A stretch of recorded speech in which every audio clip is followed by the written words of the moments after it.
Hello, everybody. Welcome back to episode 5 of the Mercury Esports Overwatch podcast. I'm joined today by HorrocksKid. HorrocksKid, introduce yourself. Obviously, as Bildorious said, my name is HorrocksKid. I used to play in like Overwatch Tier 3 Esports as like a Lucio main in like top 500, and since then I've kind of retired to come back to more of like a streaming role and playing the game casually. Cool. So today we're going to be talking a bit about Tier 3, something about the new patch, and I'm going to get Horrocks' thoughts on Overwatch 2. So starting off, Overwatch Tier 3, if you're not familiar, it's got lots of minor events and lots of community events and things, but it's mainly built around Open Division, which is the official path to Pro. Winners then go to Contenders Trials, and then winners of that can go to Contenders, and then our team scout from that. So with your experience of Tier 3, you actually do something called Arena Clash, and I'm not actually entirely familiar with what that is, so could you just sort of explain that to me and the people who don't really know about it? So Arena Clash is like a collegiate league throughout the UK. So basically within the UK we have a shop called Game, which is pretty much the British version of GameStop, and throughout the UK we have these arenas that host tournaments throughout a variety of games, not just Overwatch. I think there's one for FIFA, Rainbow Six Siege, and a couple of fighting games. And well, my team specifically was the Manchester Swarm. I don't do it anymore, but I played in one season, which was the summer season of 2018, not 19 even. Yeah. And we got to the grand finals and played on stage at Insomnia. Pretty cool. That's like another Tier 3 experience that you can have, kind of like third party, away from Open Division itself. How does that compare to Open Division then, in your opinion? Would you recommend that over Open Division, or would you say like they're kind of equal or just different? I feel like Open Division is better at getting you experience with the actual like in-house path to Pro that Blizzard manages, because of course you can get into Tier 2 easier through there, in my opinion. It's also more open as well, right? Yeah, it's more open. Whether you're bronze or platinum, you can still play in Open Division and have equally. I was going to say an equal chance, but you can still play as many games and get the same experience from it. Okay. The path to Pro was the way that I improved personally as an individual. Like when I first moved to PC, I did initially gain SR and make that big step from Masters to Grandmasters through playing in Tier 3 teams. Yeah. So, does help to have a team, doesn't it? Yeah, it helped me, especially just playing in a scrim environment and getting used to more of the higher tier Overwatch. The Arena Clash is sort of more like a better Tier 3, almost. Like, would you say it's better, more high level than Open Division? There's just sort of different things. You can't really compare them, no? It is still open to everybody. Like if you are a platinum player, for example, you can still play in Arena Clash. It's just that you will play if people within your like arena fill up a team already that's better than your team, you'll play in like the next bracket down. So there'll be like an A, B, a B team, and a C team for each arena, which I feel like is really good for giving everyone a chance to play. So you'll have like the championship team, which is the best team. Nowadays, quite a lot of championship teams are full of Masters Plus players, which is really nice to see. Yeah. And then you have the underground division, which is the lowest, and then I think you have challengers in between them both. So challengers is like the B team. Obviously, the cash prize that you get from being in each of these teams is kind of organized as to ability and skill. If you're in the championship team and you win a championship tournament, you go in to win more money than you would playing in a underground tournament, for example. But it is really great playing in Arena Clash, in my opinion. It was good for me personally because every game you play it like an arena. So it's LAN, right? Yeah, you play in LAN. So you do make a conscious effort every Wednesday. It was for us personally. To Manchester, we have it in like a big shopping centre called the Trafford Centre. That's where our game store is located, and we kind of made a conscious effort every Wednesday to go to the Trafford Centre and play in our games, and we eventually got the opportunity to get to the grand final and play against Stratford Spartans, which were like the undisputed champions and kind of kings of Arena Clash, and they still are now. So we got the chance to play. Was that during Goats Meta?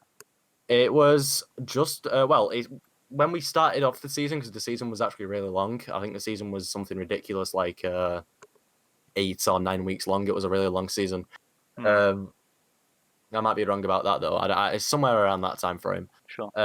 So we started off when GOATS was in its prime, but then towards the end, our grand finals was actually playing in a really weird rule set. It was when we were on the patch of 222 when it first came out, Okay. but we were allowed to run comps that weren't necessarily 222. Just as long as it wasn't GOATS. Yeah. Well, I think for one specific map, Horizon, the Stratford actually ran Slambulance and won us with that. It made for like a really unique viewing experience, which is what I like. Yeah. Kind of like pre-GOATS Overwatch. But you're probably playing a lot of Orisa then. It was interesting looking from that perspective, where every hero was kind of patched for 222, but you look at it from an unlocked perspective. I think quite a lot of quad and triple DPS with ball was run. On our side. People like that one, but they don't like the GOATs. I don't know if it would. Do you think people would get bored if it was 1 tank 3 DPS all the time, like they did with GOATs, or do you think they'd be fine with it because DPS are fun to watch and play? I'm not sure. I think it depends on the environment still, which DPS are being run.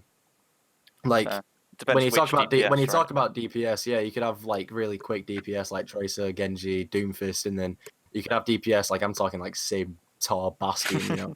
Like they all make different viewing experiences. True. Sorry, I've got a cough right now. That's all right. So going back to just Open Division, what do you think are the major flaws with Open Division? Because people are very the Overwatch community is not very happy with the state of Tier 2 or Tier 3 and the way it feeds into Tier 1 Overwatch right now. So do you see like any major problems with Open Division that you really wish could just be fixed and over with? If I've got to be completely honest, I don't even think that Open Division is the primary issue right now. I think Tier 2, more like Contenders and Contenders Trials, is the issue that we've got to be looking at. I think Tier 3, that experience is always going to be at an amateur level. You shouldn't expect to earn any money from it. For example, you shouldn't expect to. The prize pool is 50 quid for on Blizzard, right? So you can only spend it on Blizzard stuff. Something ridiculous like that, yeah. But what I'm trying to say is like you shouldn't be expecting these things from playing in something which at the end of the day is open to everybody. Yeah. But if you make Contenders and Contenders Trials, if Blizzard just pumped a bit more money into it, advertises it a bit more, and at the end of the day just paid their Contenders players on time, because I think scrolling through Twitter and nowadays at the esports scene, I'm just an outsider looking in. I don't really get involved too much in Tier 3 and Tier 2 esports anymore. But from an outsider looking in, it seems that Contenders players don't really get paid on time, and that can be really, like, some people play in Contenders as a way of generating income for themselves. Do you know what I mean? Some people do it as, a way of living, and in comparison to other esports, so many guys like retiring because they want to focus on their degrees or something, and it's just not viable to keep grinding Contenders and keep putting pressure on their parents and things like that, or there's too much pressure from their job and things like that. But I think that's an odd one. Could do with a bit more money in Tier 2, sorry.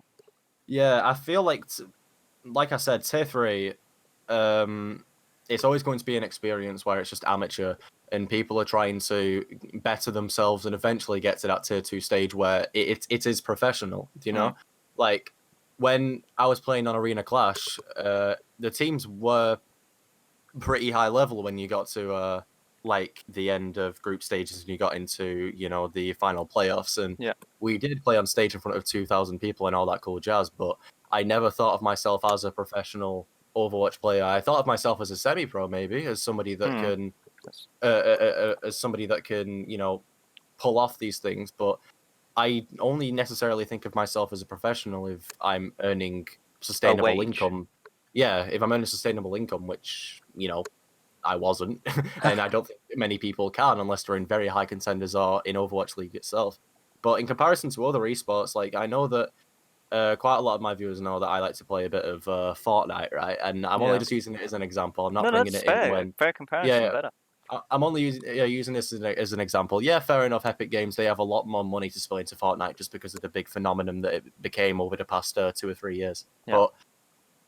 if you look at the weekly cash cuts that they do, like I know on Wednesday I'm going to compete in a tournament that Epic Games do a surprising amount of, where even if there isn't something big going on, like the Winter Royale or like the World Cup, they will do these weekly cash cup tournaments to keep people chasing money and keep people, just Interested. something to grind towards when these big tournaments aren't open. I know people that couldn't just casually earn quite, a healthy bit of income just by doing good in the cash cups and not even participating in the big fat tournaments themselves. And I feel like if Overwatch did something like that, I think that would also be really helpful. Do you know the Breakable Barriers tournament that they did? Yeah. Even though quite a lot of people only saw it as a warm up for this not contenders, this Open Division season. Yeah. I feel like that can be a step in the right direction. I feel like something with that format, like the Breakable Barriers tournament, if you do it in the same way that Epic Games has been doing with Fortnite and their cash cups, and if Blizzard just choose to pump a little bit of money into it, they can give people that little bit of something to grind towards in between these contenders and Open Division seasons where they are literally months apart. Do you know what the prize money was for the Breakable Barriers? Was it something good? I'm not sure, but I think it was. I think it was something like at least what people would expect to earn through a whole contender season, which is a couple of weeks of playing through just a weekend. Do you know what I mean? Yeah. And all I'm trying to say, like, I'm not trying to paint Fortnite as this, this thing that glowing Overwatch idol needs to try. Yeah, it's this idol that Overwatch needs to try and become, because it's just not. Like, at the end of the day, there's certain things that keep it from quite a lot of people perceiving it as a real esport in the first place. But obviously, Fortnite's doing better than Overwatch, so there's lessons to be learned from that. You can't just say, oh, it's different. But they're both trying to be esports at least. Yeah. So if Fortnite is more successful, then absolutely Overwatch should at least look into that and be like, okay, so this is what works for them. That might be able to work for us. I don't know. Yeah, I mean, out a bit of experimentation. Yeah, that's just a comparison that I do naturally in my head. Like, over this time of me not getting involved in Overwatch esports, I did become more attracted to Fortnite, and I am playing a lot of more Fortnite compared to Overwatch nowadays. But it's just like it's just a natural comparison that I make within my mind, and I think it's something that people that play Overwatch should actually take into account when they think about these tournaments like Breakable Barriers and Open Division, because I feel like they should be gateways into something that is massive. How cash cups are a gateway to getting good for the Winter Royale, which is a bigger prize pool. I think the Open Division should be a gateway to contenders trials and contenders, which should have a better system than they do right now. I think they need to have more revenue generated into it, and I think they need to have like more just general advertising coming from Blizzard. Yeah, true. Like when all these I don't really watch a lot of contenders nowadays. It's when I started to drop off playing esports in the first place. But like all those gauntlet tournaments that they were doing at the end of contenders, where people where the contenders players got to like travel around the continent,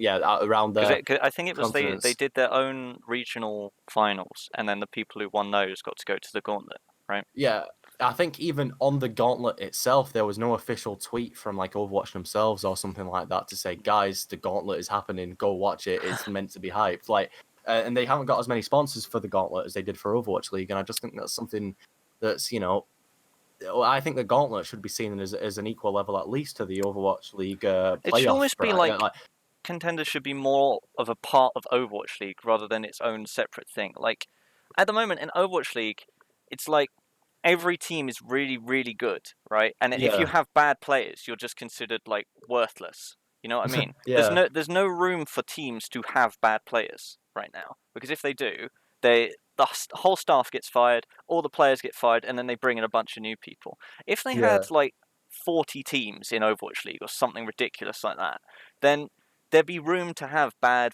teams, like fan favorite teams, like with football or something like that. There's little local teams that everyone supports, but they're never going to win the championship or whatever.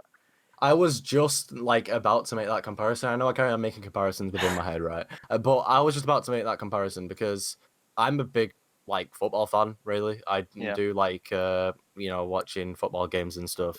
And one comparison that I was about to make in my head is that even though there's no possible way that they can ever do it on the same scale, just because of how much football's worth compared to something like Overwatch, right? That is fair, yeah. Even though they won't be able to necessarily do it on the same scale, I think that it should be seen the same way as if anybody else knows what I mean, and they're also an English football fan. I think they should do it in a similar way that people like to see the Premier League and the Championship League. Like the Premier League being this big, it's still a massive league. You still need to be a very good team to get into the Premier League in the first place. That's why, in the same way that people have to be a very good team to get into contenders in the first place. But it's throughout the UK, and if people do very well in the Premier League, then they may get a chance to play in the Champions League, which is it's even larger. It's throughout the whole of Europe, and that's the way that I like to see it. Even though Premier League is still a massive thing within the football world, you still need to get out of League One and League Two and etc. Yeah. That's the same way that you need to be really good to get into contenders too. And if you get out of contenders into a Championship League or the Overwatch League, that's even better. Like, it's still this massive thing that's even bigger. So, like, promotions and relegations, then, do you think that's a thing you could apply? I mean, I'm not sure. Overwatch League is kind of separate, right? You have to buy an org and all that. Well, that's in the same way that the Championship League is separate from the Premier League. If you do bad in the Premier League, then you get relegated down to League One or League Two. So I think that's the way most pro sports work, where you have a relegation and promotion system. Yeah, but that's the same way that if you do bad in contenders, you're going to get relegated down to contenders trials and then open division. You know. It works the same way. I'm not trying to say that they should do it on the same scale with players being bought for millions of pounds and whatever, but That'd be nice. I feel like if they can, true. If we had that much money. If they can ever try and advertise that image of esports itself, like of the Overwatch esport, and just kind of paint contenders and illustrate contenders as this big Premier League type thing, where you still have to be really good to get into it, but if you do very well in that league, then the teams won't be the same, but you might earn your spot as a player to get into the Championship League, aka the Overwatch League, where stakes are higher, revenue is higher, and they have more sponsors and etc. So it's still,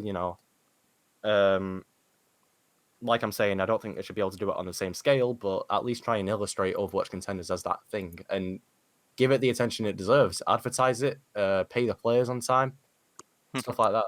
Yeah. Okay. So, moving on to the new patch that's just hit PTR, which is the Doomfist Uppercut nerf, the Baptiste Immortality Field nerf, May nerf, in quotation marks, Bouncy D.va, Lesser Mortal Orisa, and then Slow Hanzo. So, do you like this patch? Have you seen it? Yeah, I have already seen it. I think I've got a bit of a weird opinion on it. I think that some changes will be like very helpful or detrimental to certain heroes, but I think that other changes just won't really mean much. Right. So like the Doomfist nerf basically kills him, right? Yeah. I mean, at the highest level, I'm talking GM plus, true. Or any type of professional play. If you uppercut someone, you die.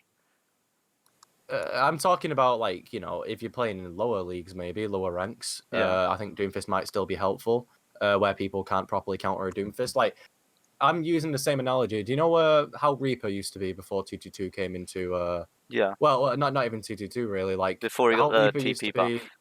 Yeah, how Reaper just used to be in general, where if you are a lower rank, you can utilize Reaper and you can do very well with him. But if you were upper rank, Reaper might not have been seen as very good, and you can counter him easily. I think that's the way that Doomfist is about to become. People within lower ranks might use Doomfist quite a lot if they can take advantage of him because people can't counter him. But higher ranks, I think people will be able to counter him really easily, just like how people used to be able to counter old Reaper. I know I carry on doing these comparisons all podcast, but I think it's the easiest way to kind of lay things out that are in my head right now. So, I'll be honest. I think this nerf is too harsh on Doomfist. I think this totally because him. Right, and I'm talking about GM play, obviously. Yeah. But again, also being honest, I don't care. I hate playing against Doomfist. I'm not gonna miss him.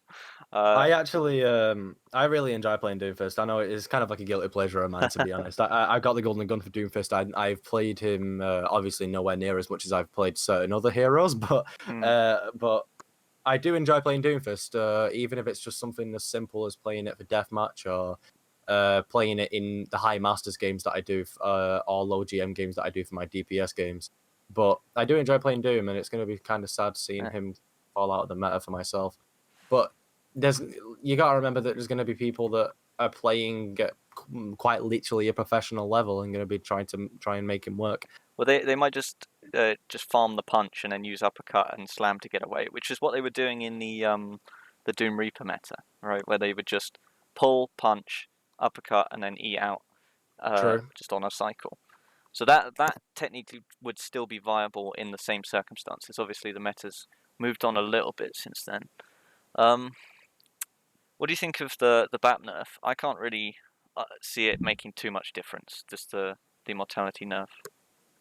I feel like it can make a little bit of a difference, but I think what they should really be looking at is maybe the immortality HP, maybe just so people can, if the enemy team does leave it exposed, you can gun it down easily.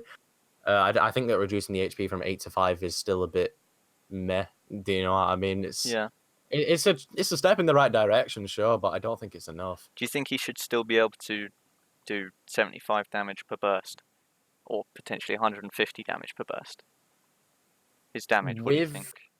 With the state of this meta, yes. If the meta changes and it's something different, no. I feel like with the nature of this meta, where you're quite literally just spamming against shields, it helps to have a support that deals a lot of damage, because most of the time you're just going to be shooting a shield anyway. But I think having a support that does that much damage is actually a good idea. But maybe in another meta that isn't so like shield based, that probably wouldn't be a very good idea. But right now, I think it'll be fine until something else changes that isn't Baptiste himself. Yeah. Okay. So it should be something that they should look to change when the time comes. Yeah, I guess, but I feel like there's like so many things that are broken that we don't know about. Like in the right meta, this thing will pop up, and then it'll be like, okay, well that is ridiculous. How has that been there for that long? Yeah. Power creep. So bouncy D.Va, she can fly every 3 seconds, and I've checked this, right. I think it's about 3 seconds to fall from skybox to the floor on most maps. So basically, you can fly up to the ceiling and then just fall back down to the ground again, and then go. I don't know if that's correct, actually. I don't know. I'll have to check. But that is basically you can pretty much fly as D.Va. I don't think she's viable though, because they're trying to turn her into. They're trying to make her more niche for like high ground maps and things like that, and contesting people and dive. But Winston and Ball are both better than her in this niche, in like contesting high grounds and killing people. The Winston Ball thing is almost viable, because it's like there's a lot of hard counters like May and McCree and Brig, but if the enemy team isn't running these things and they're not paying attention, then Winston Ball with like a tracer or something can just overwhelm the enemy team, but just with constant battering and knocking around and jumping on people and that. And I mean, D.Va can't exist on the ground spam comps, so like with Orisa and that anymore. I mean, just like you're saying, like the way like what you're saying right now is D.Va is just not very good right now for so many different reasons, and movement might be one of them, but is movement really that important within this meta right now? They're just trying to like turbocharge her in a certain direction and hope that gives her a nice niche. They're trying to give her a nice like niche for if something like Dive Camp ever comes back, which might happen in future patches. I don't know. And if it does, she won't be played IMO.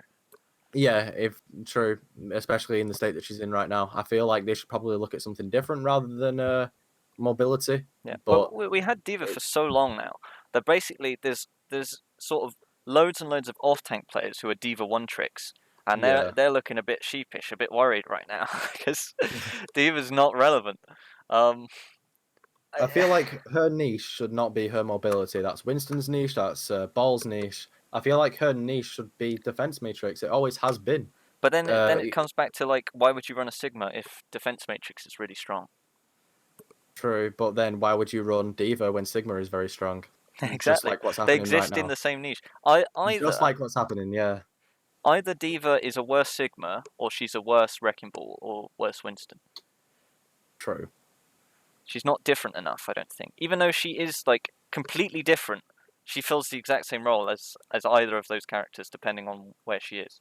Do you know what I think it's similar to? I think it's similar to Ash. She's not McCree, she's not Widow, she's in that awkward spot in the middle where you can't really utilize her in that well of a place. I feel like she's too much of a you could Ball and specialize Winston's her. Ash. You could, I think with Ash though, you could sort of build her around Dynamite and Bob. Maybe make her like specialized on that, because that's something that no other character really has. Well, that's just like saying you can utilize D.va's defense matrix because that's what no other character has. Do you know? But Sigma has defense matrix. True. That's but the yeah. problem. Because for so long we had D.va who just had defense matrix and there was literally nothing else like it, and now we've put something else in. It's like, okay, it's one or the other. Yeah. You can't have both. Okay, so how about Orisa then? This is like, all right. I've got an opinion on this. So okay, basically, it kind of makes they've nerfed the fortify, so it's 40% damage now. And I think what it does is it makes a boring character a bit harder. It doesn't make her more fun. Fun tanks only exist when they are when they aren't being poked to death, right? Like constantly on the edge, just trying to stay alive, barely in it. I think even Orisa struggles with spam, to be honest. She's just way better than anyone else. Like it's not fun to frontline on Orisa because you're just like constantly, if you make the tiniest mistake, well, I don't want to talk in absolutes, obviously, but if you're frontlining as Orisa and then you cock up, then you're just like, you evaporate into thin air. She's because obviously, Orisa is OP, but I don't know. You need to be able to like effectively manage your shield cooldown and your fortify cooldown, but like obviously when your shield's down, you should bring up your fortify and make sure that you are taking your damage. And I feel like with the 40%, it's gonna be able to.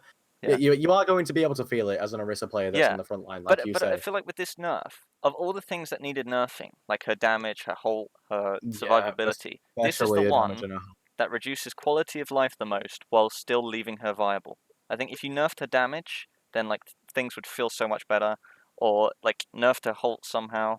It's kind of a tricky one to nerf, to be honest. I'd put it on a 20-second cooldown, to be honest. If I was in charge, I'd just put halt on a 20-second, because it is basically an ultimate.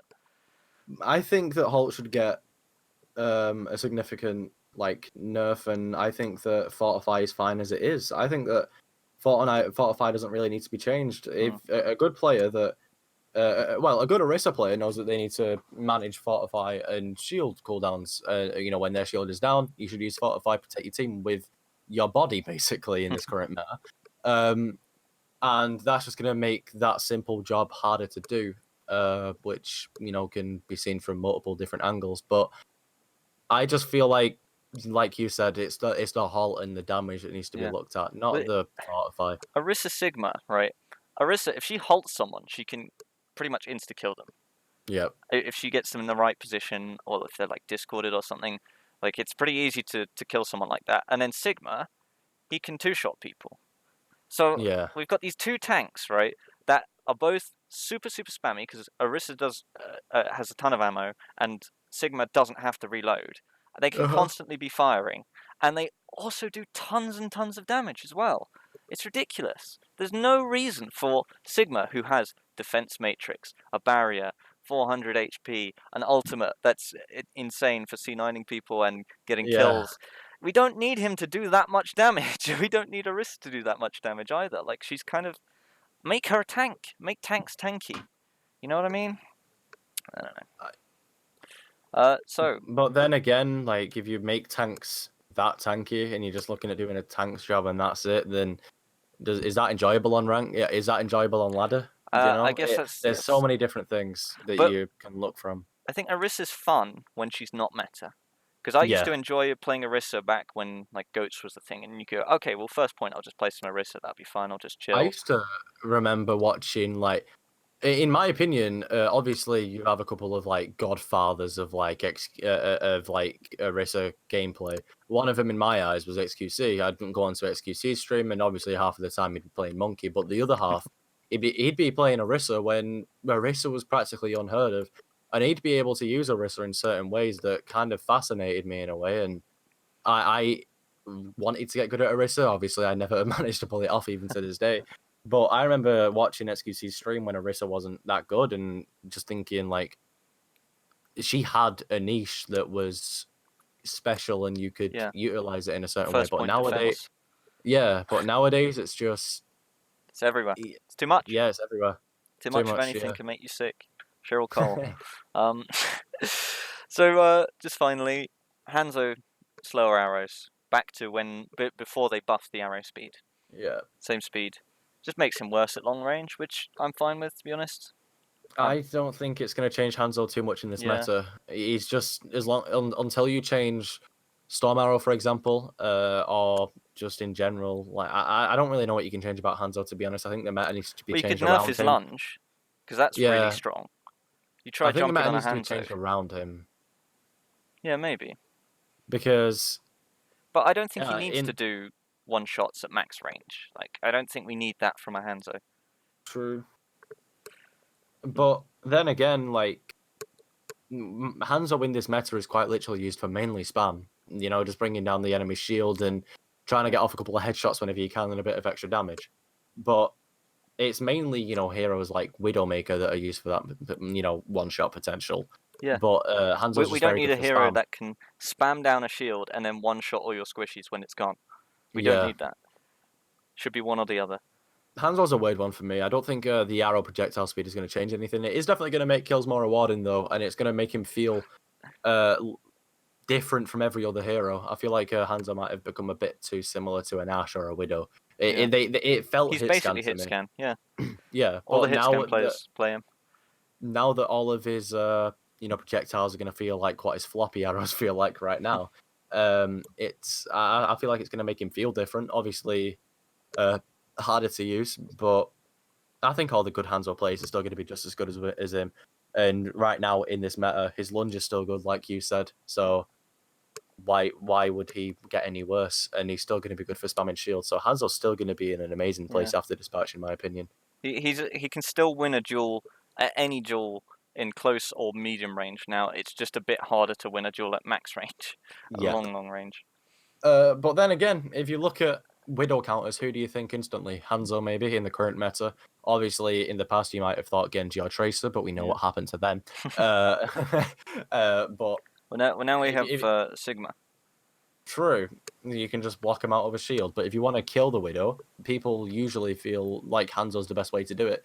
And like you said, if Hanzo's getting worse at long-ranged engagements, then we'll have to see what people choose to do about Widows in the future. It's going to be really interesting to see how the meta evolves and changes with this change. Yeah, if we have like a hard Widow meta, that's going to be tough. True, especially for people like me. But yeah, because currently, if you look at Havana, which is a very open map. Yeah, very long sightlines and stuff, yeah. If you have a better Widow than in the enemy team, it doesn't matter what you do. I mean, obviously it does, but you can be very, very forgiven if you've got a good Widow. So if you're like just trolling, just like throwing your barrier in, just like spinning around, shooting the air, Widow can hard carry you. You don't even need to worry about it. On that last point, so if we have like a hard Widow meta, that's going to be basically just rolling dice on ranked. Yep. But yeah, like I said, it's just a case of if Hanzo's getting worse at long-range combats, it'll be interesting to see how people start to counter Widows. Would you just pick Sigma and shove a shield in her face? I don't know. Yeah. Maybe players start to turn a little bit desperate and go back to like I was just gonna say, like maybe people might get a bit desperate and go back to a bit of the old Genji and Tracer routes. I don't know. We'll have to see what happens. It's going to be really interesting, but we might be over-exaggerating things completely. I think that people that are very good with Hanzo might be able to just predict their shots anyway and land shots with him. Most GM players would probably say that this patch is not going to make much difference because Doom was barely played Hanzo anyway. Especially. Yeah, Hanzo fine. Orisa still doesn't change much. D.va maybe lower rank things might change a bit because if you think about people hitting shots less as Hanzo because his projectiles are slower speed, maybe. Well, I Well, was gonna sometimes say. it can be the opposite. If you're like spamming in long range, then and you're not particularly aiming at anything, or if you're just like spamming down a choke or something, then you can get more lucky with this. Sure. It only really nerfs like directly aiming for things at long range. It'll be Jeez. interesting to see how things evolve. I was gonna say maybe Widow and Tracer and Genji might come back, but then again, that's just because the meta doesn't exist anyway, and people probably play that right now anyway. We can But dream. We can dream. yeah, we can dream. I mean, Okay. I'm a support player, so I don't know why I'm wishing for the return of Tracer and Genji, but still. So, final topic, Overwatch 2, and the most important question I have to ask you is, what do you think about the new Lucio skin? The new Lucio skin. Have you seen it? I don't know. Yeah, I've seen it. It's just a bit more futuristic, ain't it? Yeah. Like, I I don't know. bit more high res. So yeah, no, seriously though. Overall thoughts on Overwatch 2? Have you got anything like burning that you feel like needs to be said about it? I think that everything that I think about Overwatch 2 has already been said anyway. I think I'm going to get the game. Obviously, I'm an Overwatch fan. I want to try Overwatch 2, play through the story. But I have always been the type of guy to care more about the esports of the game and the strategy of the game and the competition of the game rather than this in-game content. To me, I would like to play through the story mode. Yeah, I feel like it'll be something fun to play in my downtime when playing against other people isn't for me, because rarely there's times for me where it's like that. But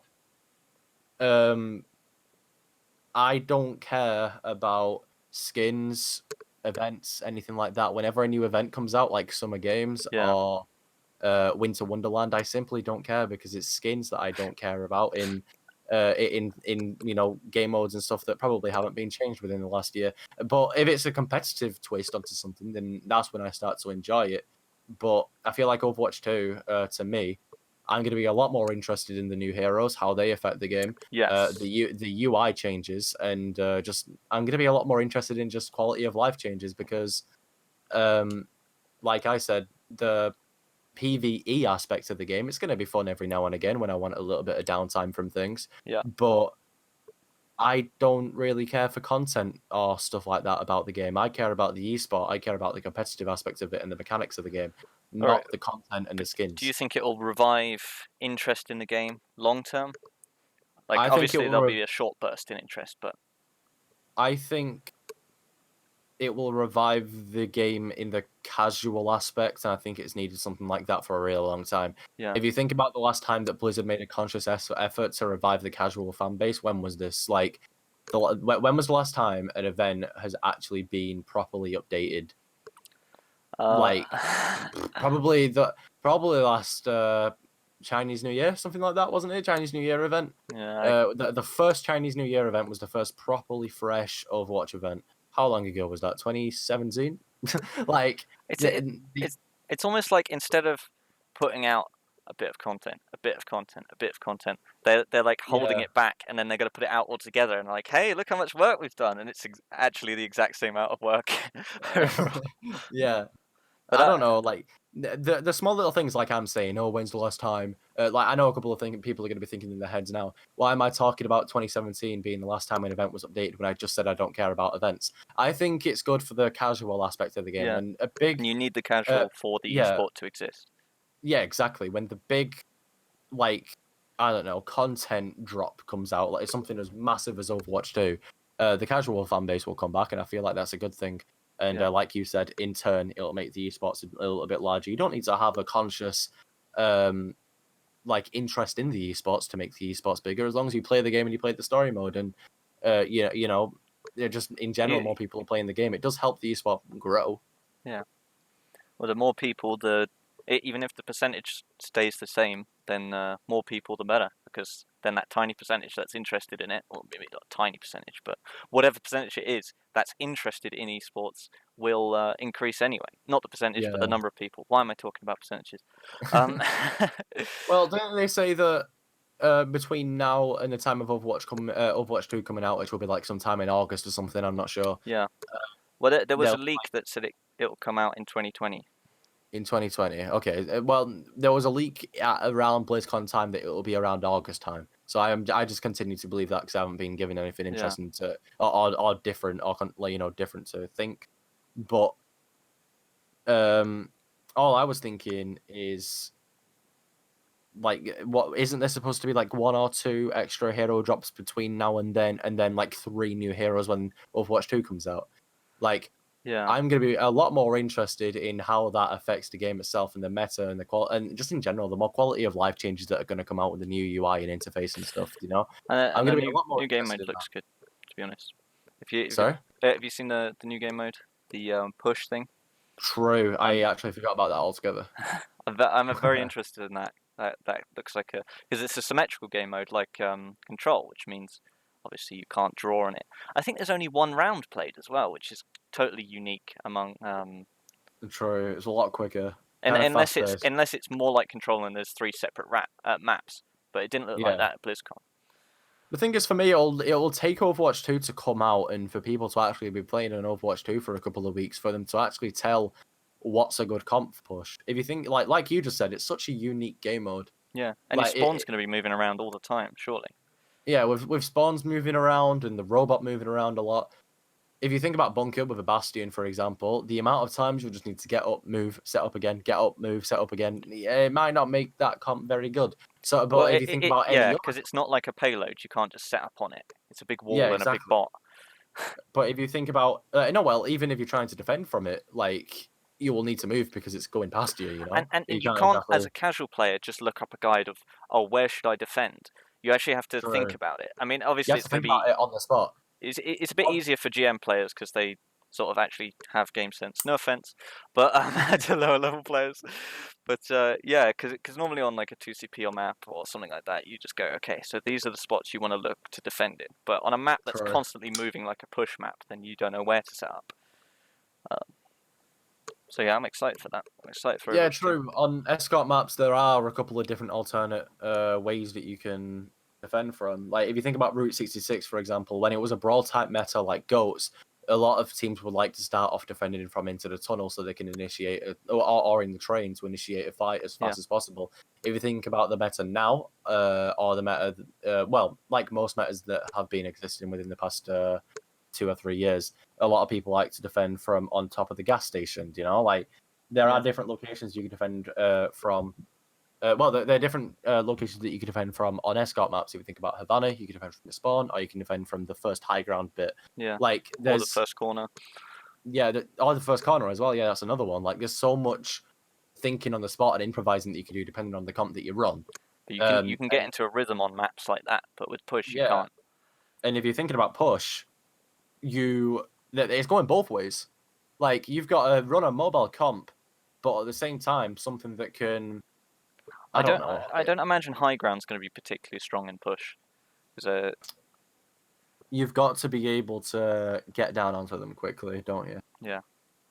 I don't know. I feel like it's something fun that we'll need to look at the time. I feel like brawly comps are going to be very useful on push, but if you think about the way that brawl comps fight, what are people going to do when there's suddenly a sniper behind? You know, when you find on the robot itself, if there's a sniper behind the enemy. It's a very, very open map as well, actually. So like flanking is going to be super, super strong. You talked about the Toronto map here. Oh yeah, I think inherently it will be open maps. Yeah. I don't know. It's really interesting to see because I can't wait for Overwatch 2 to come out. Like I said, like I'm going to be a lot more interested in these type of changes, and especially the new heroes, just these type of interactions from hero to hero and how it's going to change the competitive scene, rather than just skins. Yeah, well, I'm interested in seeing because 3 heroes will definitely shake up the meta. Like we have 1 hero updates, and then people go. They sort of figure it out, or they bully people off the hero. They go, "Don't play that hero. Come on, you don't know what you're doing. This is new. You don't throw on that hero." Or this is definitely in the meta. Oh no, this character's really OP. Or that they figure out 1 hero.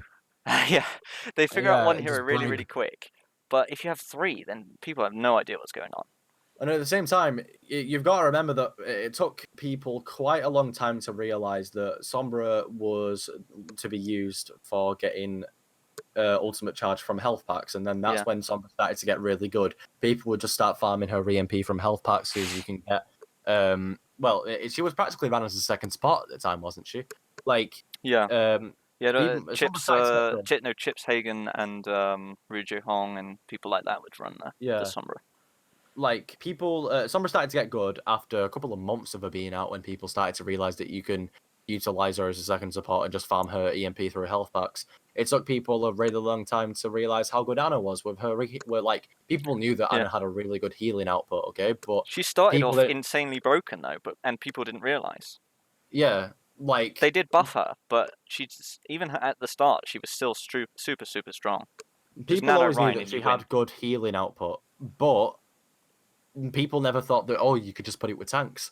People never thought that. People never knew that, and it takes people a while to get used to new heroes. And on the launch of quite literally a new expansion with 3 of these races going on, I feel like it's going to be really interesting to see like who manages to get the uses out of each hero the quickest. You know? Yeah. How long did it take for people to actually realize that Doomfist was useful? Like, I think he started off a bit rubbish, or was it way too strong? I can't remember. They did change him about a bit.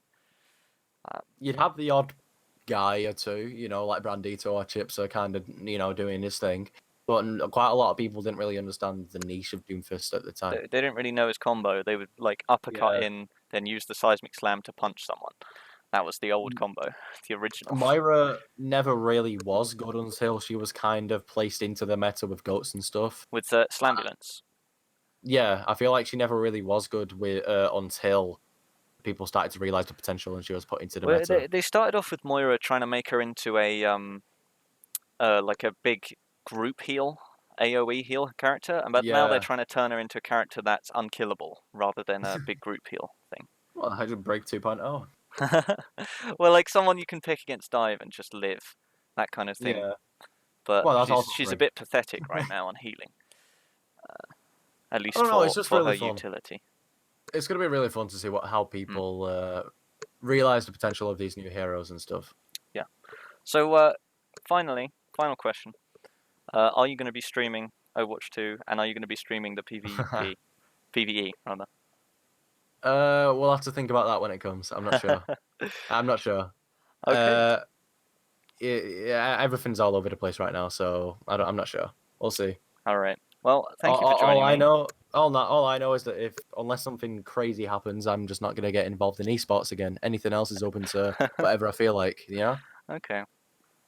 All right. Thank you for joining me, Horrocks. All right. Where can we find you? Where are your socials? I'll leave links in the description. Well, my Twitter is just @HorrocksKid, and my Twitch is twitch.tv/HorrocksKid. They're the 2 main things that I like to use. So. Right. So that was the Mercury Esports Overwatch podcast for this week, episode 5. Thank you for watching. Please subscribe if you want more, like the video, and leave a comment if you've got something to say. And cut. Like, describe the sensation of destroying a melon with a hammer. What? Just describe the sensation of destroying a melon with a hammer. This isn't me testing audio. I don't know. Describe the sensation of it. Yeah. How does that feel? Well, you have the initial crunch when the hammer touches the outside layer of the watermelon. Okay. That's where we cut it.